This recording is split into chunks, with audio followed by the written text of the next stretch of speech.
Christ alone, my hope is found. He is my light, my strength, my song. Bonjour frères et sœurs, nous sommes de retour en 2 Corinthiens et nous rentrons maintenant dans le 5e chapitre. Bien sûr, il n'y a pas de chapitre à la base quand Paul l'a écrit, mais n'empêche, il y a quand même une sorte de coupure qui se passe. Et en même temps, il y a une continuité. La dernière chose que nous avons vu en chapitre 4, c'est Paul qui est parti de ces vases de terre que lui et son équipe étaient, qui étaient brisés, fracassés pour exposer Christ. Et ensuite, il a rendu ça personnel, incluant les Corinthiens, et parlant de cette idée de l'homme extérieur qui se brise pour renouveler l'homme intérieur, ce nouvel homme, l'esprit, l'âme, ce qui est en nous. Il va partir de ceci et il va directement nous emmener dans le monde invisible, comme il en a parlé. Ce monde qui est éternel, ce monde qu'on appellerait la Nouvelle Jérusalem, le paradis, cette vie avec Dieu pour toujours. Il va nous rappeler à quel point justement que c'est ça, notre focus, notre point principal, notre plus grand désir par-dessus toute autre chose. Et justement, je pense que ça aide à répondre à la question, pourquoi parler de ceci dans un effort de défendre son ministère et son message? Défendre Paul et l'Évangile. C'est quoi le lien avec le paradis? Et c'est là que je dirais, fort probablement, les judaïsants enseignaient justement cette idée d'avoir une bonne vie sur terre. Parce que tout l'Ancien Testament est axé sur obéis et tu vas être béni de façon terrestre. Tu vas avoir des enfants, tu vas avoir un grand territoire, et ainsi de suite. Et même la façon de célébrer Dieu dans l'Ancienne Alliance, c'était le temple, des cérémonies, des fêtes, c'était tout axé sur des choses physiques terrestres. Même leur conception du Messie, c'était celui qui allait conquérir la terre et reprendre tout le territoire d'Israël, et ainsi de suite. Mais Paul va dire non, c'est qu'est-ce qu'il y a après. C'est probablement justement Paul qui cherche à démontrer comment leur focus terrestre n'est pas le plus important. Et je trouve que c'est vraiment donc un message pour nous maintenant, parce que beaucoup trop des messages présents dans le monde évangélique chrétien, et pas juste l'évangile de prospérité, mais dans le monde évangélique chrétien, c'est axé sur ici maintenant. Comment avoir un bon couple, comment réussir dans la vie, comment suivre ces étapes va tenir une meilleure relation avec Dieu ici. Mais le plus grand focus, le plus grand désir devrait être la Nouvelle Jérusalem. De rentrer dans la gloire, ou comme Paul va en parler, justement de rentrer dans ces demeures célestes qui nous attendent. Donc j'espère que ce texte va parler à nos cœurs, parce qu'il est vraiment important. Donc on est au chapitre 5, et les versets 1 à 8. On va passer comme assez rapidement. Mais commençons au verset 1. Nous savons, en effet, que si cette tente où nous habitons sur la terre est détruite, nous avons dans le ciel un édifice qui est l'ouvrage de Dieu, une demeure éternelle qui n'a pas été faite de main d'homme. Prenez note de cette première expression. Nous savons en effet. Vous et moi, on sait. Rappelez-vous, Corinthiens, ce que je vous enseignais. Rappelez-vous comment je vous appelais à regarder à le temps d'après et pas de maintenant. Rappelez-vous de 1 Corinthiens 15, où j'ai mis tout l'accent sur la résurrection. Parce que c'est ça qui est important et pas le ici, maintenant. On sait ces choses, il leur dit. Et encore ici, il va justement faire un énorme contraste, démontrer le gouffre entre ces deux réalités comme il a fait à la fin du chapitre 4. C'est là qu'on voit qu'il y a une continuité. Il va encore parler de cette idée de l'homme extérieur, de la réalité terrestre, la réalité physique qui brise et qui se défait. Et quand tu compares ces afflictions présentes à ce qui est à venir, le poids éternel de gloire, la balance brise, si vous vous rappelez. Mais il va faire la même chose ici. Il y a 3 expressions qu'il va utiliser, 3 mots, 3 termes, et ils vont être contrastés par les 3 centrés sur le ciel. Je vous montre un exemple. Et il va dire cette tente. Non, vous pensez, vous savez, c'est une demeure qui est vraiment de courte durée. C'est littéralement des peaux d'animaux dans le temps de Paul. C'était pas fait pour vivre d'une façon permanente, comparé à édifice. Déjà, vous l'entendez, c'est l'idée d'une maison. C'est quelque chose qui dure à long terme. Un est fait avec des peaux d'animaux, l'autre est bien souvent fait, si c'est pas de la terre cuite, c'est au moins des briques, et des fois fait dans la roche. Permanence, courte durée.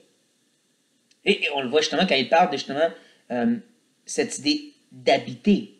Le mot qu'il utilise parle vraiment d'un voyage, si vous voulez, ou une habitation à courte durée, comme quand on voyage, comparé à cette idée de demeure éternelle. De demeurer, c'est de rester d'une façon permanente. À courte durée, permanent. Et ultimement, tu as décidé que c'est quelque chose qui va être détruit. La tente va se détériorer. Mais la demeure, elle va être éternelle. Elle ne va jamais finir. Elle va durer pour toujours. Vous voyez, le contraste est énorme entre les deux. Parce qu'il veut vraiment qu'on se concentre sur le plus important, et celui qui va continuer dans le verset 2. Aussi, nous gémissons dans cette tente, désirant revêtir notre domicile céleste. Le mot de gémir parle vraiment justement d'être resserré et donc de gémir. Ça fait mal. Ah! D'être pris dans cette tente nous fait gémir, nous fait crier. J'aime pas ça. Donc, tu es pris et tu vises à t'en sortir. Comparé au mot désirer qui est visé sur la chose que tu veux. Donc, un, tu es pris et tu veux t'en sortir. L'autre, c'est que tu vises vers qu'est-ce que tu veux aller. Et ça, c'est ce domicile céleste. Encore le contraste entre l'attente et ce domicile permanent à courte durée. Et il s'enligne ensuite au verset 3 en disant « Si du moins nous sommes trouvés vêtus et non pas nus ». Ce verset-là est assez intéressant. Parce que ça ouvre la porte à cette question des fois qu'on nous avons, qu'est-ce qui s'est passé ou se passe présentement pour ceux qui sont morts en Christ avant la Nouvelle Jérusalem, avant les corps glorifiés. Ça arrive tout à la fin des temps. On n'est pas dedans présentement. On n'est pas au moment que Jésus est retourné sur la terre et qu'il a tout rétabli. Donc, qu'est-ce qui arrive à ces gens-là pendant ce temps-là? Paul semble dire au verset 3 qu'ils sont présentement dans un état nu. Un état où ils ne sont pas revêtus de le corps de gloire. Probablement même conscients avec le Seigneur, comme Jésus a dit au larron sur la croix. Tu seras aujourd'hui avec moi dans le paradis. Probablement dans cet état justement nu, dans cet état de juste un âme, un esprit, juste un être, mais pas de corps glorifié encore. On les voit aussi, les saints qui sont sous l'autel et qui crient dans le livre de l'Apocalypse. C'est quand que la justice va venir, oh Dieu, c'est quand tu vas agir. Donc c'est quand tu vas tout rétablir pour que finalement on peut rentrer dans nos terres, nos corps glorifiés. Donc il semble avoir cet état de nudité, d'attente conscient pour les gens qui attendent. Possiblement, c'est ce que ça veut dire. Il y a aussi certains qui disent « Ah, c'est pas aussi clair que ça. » C'est correct. Libre d'être dans des accords. Mais on comprend quand même que le point principal de Paul, c'est on regarde à un comme étant vastement supérieur à l'autre. Et c'est ce qu'on vise. On veut celui-là. Et il continue au verset 4 en disant « Car, tandis que nous sommes dans cette tente, nous gémissons, accablés, parce que nous voulons non pas nous dépouiller, mais nous revêtir, afin que ce qui est mortel soit englouti par la vie. » Donc là, il prend cette idée de nudité, puis il dit justement, on ne veut pas rester dans cet état de nudité. Puis il nous emmène à qu'est-ce qu'on vise vraiment, comme il dit, car pendant qu'on est encore dans cette tente, on gémit, puis les ajoute, même on est accablé. Ça nous fait mal, on n'aime pas ça, on ne veut pas rester ici. Ce qu'on vit, c'est d'être dépouillé, mais c'est de ne pas être dépouillé. Je ne veux pas rentrer juste dans la nudité, mais de rentrer dans le corps glorifié. Donc même si ce temps d'attente est réel, c'est vraiment ce que Paul veut dire au verset 3, c'est même pas ça qu'on vise ultimement, c'est pas juste le paradis avec Jésus, c'est la nouvelle Jérusalem et les corps glorifiés, les domiciles éternels, comme Paul les appelle ici. Ou, comme il le dit de façon très poétique, afin que ce qui est mortel soit englouti par la vie. Vraiment noyé, juste submergé. Et ce qui en ressort, c'est des corps glorifiés. C'est ça qu'on vise, comme Paul est en train de dire. Et c'est ça qu'il faut garder en tête, que c'est là que Paul veut enligner les Corinthiens, détachés de la terre, visant vers ce qui est vachement meilleur et qui nous attend, quand il continue dans les versets 5 à 8, justement. Et il dit, et celui qui nous a formés pour cela, c'est Dieu, qui nous a donné les arts de l'esprit. Arrêtez-vous un instant et pensez à ce que le verset 5 est en train d'enseigner. Bon, il parle de recevoir l'esprit et beaucoup de nos jours prend cet esprit de Dieu puis il cherche les dons de l'esprit. Il cherche des manifestations de l'esprit. Il pense que c'est ça le summum de l'œuvre de l'esprit. De parler en langue, de faire des guérisons. Paul il dit non, le summum, c'est qu'il nous scelle. Il nous scelle et il nous rappelle de viser le corps glorifié. Pas ici, maintenant, voyant des choses extraordinaires, mais voir Dieu face à face. C'est ça que l'Esprit est là pour faire. Il est cette promesse que Dieu va nous faire entrer dans ses domiciles célestes. Il est le sceau, la promesse de ceci. Et il est dit clairement, Dieu nous a formés pour cela, pour qu'on désire aller là. Ça, l'Esprit est en nous en train de soupirer, non pas pour faire des miracles, mais soupirer pour aller au ciel. Nous faire soupirer pour être avec Dieu dans les corps glorifiés, plus de péché, plus d'ennemis, juste nous et lui, en train de glorifier parfaitement pour toujours. C'est ça que Dieu nous a formés pour faire. Gardez ça en tête, frères et sœurs. Là, Paul continue. Il dit, nous sommes donc toujours pleins de confiance. Nous savons qu'en demeurant dans ce corps, nous demeurons loin du Seigneur. Il prend cette idée qu'on a l'art de l'esprit, puis il dit donc, on a cette confiance. On a cette certitude Dieu nous a scellés. Celui qui a commencé cette bonne œuvre va la terminer. Il va nous faire rentrer dans ses corps de gloire, dans la Nouvelle Jérusalem. Mais en même temps, il regarde notre réalité et nous savons qu'en demeurant dans ce corps, en étant pris ici, on ne voit pas le Seigneur. Encore, tellement parle de faire des visions, puis d'avoir des rêves, et ainsi de suite, mais c'est que Paul dit, ultimement, ça ne devrait même pas rien de ces choses-là. Ça devrait de pouvoir être avec Christ, le voir réellement, physiquement, et avec lui, intimement. C'est ça qu'on désire, parce qu'on est présentement loin de lui. Donc, ce n'est pas des soirées de louanges, ce n'est pas des conférences, ce n'est pas ces choses-là qui nous rapprochent du Seigneur. C'est qu'on a un soupir pour être réellement demeuré avec lui. C'est ça qu'on a visé. Ce monde encore qui est spirituel, ce monde qui est invisible et éternel. Et c'est là qu'arrive un verset bien connu, mais souvent mal utilisé. Verset 7 nous dit, car nous marchons par la foi et non par la vue. Plusieurs l'utilisent comme un verset de triomphe. On vit par la foi, nous autres. Non. Paul l'utilise pour dire, c'est triste qu'on est pris présentement dans un état de voir par la foi, qu'on regarde et c'est invisible pour nous. On doit croire. Mais ultimement, ce qu'on veut, c'est le voir Dieu face à face. Et pas encore dans une chose terrestre, le voir en rentrant dans la Nouvelle Jérusalem, où est-ce qu'il va essuyer nos larmes. On est triste que c'est maintenant par la vue qu'on doit vivre. Mais ce qu'on a hâte, donc que ce n'est pas par la vue qu'on vit. Mais on a hâte de justement vivre par la vue, dans le sens de voir Dieu face à face.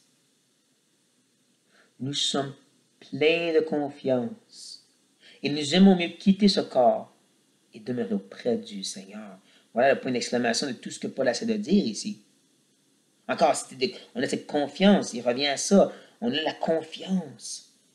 Même si on vit par la foi, présentement, notre confiance, c'est que ce ne sera pas toujours par la foi, mais un jour, ça va être par la vue. On va le voir face à face. Et nous aimons mieux. Notre plus grand désir, notre soupir, ce qu'on gémit pour, ce n'est pas des choses réussies ici.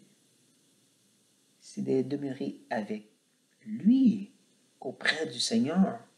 Et pas dans le paradis, dans un état d'attente, mais dans la Nouvelle Jérusalem, dans un corps glorifié, sur une nouvelle terre et nouveaux cieux, pour toujours. C'est ça que Paul appelle les Corinthiens à espérer, à désirer. Non pas la réussite que ses enseignants leur promettaient, non pas la bonne vie sur terre que ces judaïsants voulaient leur donner. Comme j'ai dit, le même message qu'on entend de nos jours. Mais il leur dit non, notre soupir devrait être pour l'au-delà. Pour demeurer avec lui, pour la Nouvelle Jérusalem, pour cette vraie intimité avec lui. Et les corps glorifiés. Ces demeures célestes et éternelles. J'espère que ceci vient vous provoquer et vous déranger. J'espère que vous allez lire vous-même ce texte et vous laisser affecter et le lire même tous les jours pour vous rappeler. C'est pas à propos de ici maintenant, et encore moins de réussir ici maintenant. C'est à propos de qu'est-ce qui s'en vient après. Et dès qu'on l'oublie, on se perd, frères et sœurs. Prions sur ceci. Père, pardonne-nous. Parce que c'est vrai que trop souvent, on cherche à bâtir un royaume sur la terre. Trop souvent, on est axé et vraiment en train d'investir trop de temps pour essayer de réussir ici maintenant. On essaie de bâtir des maisons, des vies qui vont demeurer en oubliant qu'ils vont toutes être détruits, qui vont toutes se corrompre. Et qu'est-ce qui est réellement permanent, c'est qu'est-ce que toi tu vas construire, la nouvelle Jérusalem, la nouvelle terre, les nouveaux cieux. On ne cherche pas, Seigneur, constamment à courir après des expériences de Jésus, mais de réellement demeurer avec lui. Et ça, c'est après. Au Père, qu'on soupire pour cette dernière journée, ce dernier battement de cœur, lorsque finalement on va te voir, on va être avec toi. Ce retour de Christ, lorsqu'on va être pris et transformé en un clin d'œil. Mais Seigneur, il nous a soupiré pour ce qui est important. Tous les jours, tous les moments. Et pitié de nous, oh Dieu, nous sommes des créatures de chair. Nous prions tout au nom de Jésus-Christ. Amen. Oui, frère, je vous encourage fortement. Lisez ce passage à chaque matin. Travaillez, fin de semaine, vacances. Faites-vous rappeler constamment. C'est ça, votre endgame. C'est ça, votre point principal, votre ligne d'arrivée. C'est là que vous voulez être. Pas ici dans la course. Pas dans le désert. Mais le Canaan spirituel. Soyez bénis. The solid ground, firm through the fiercest drought and storm.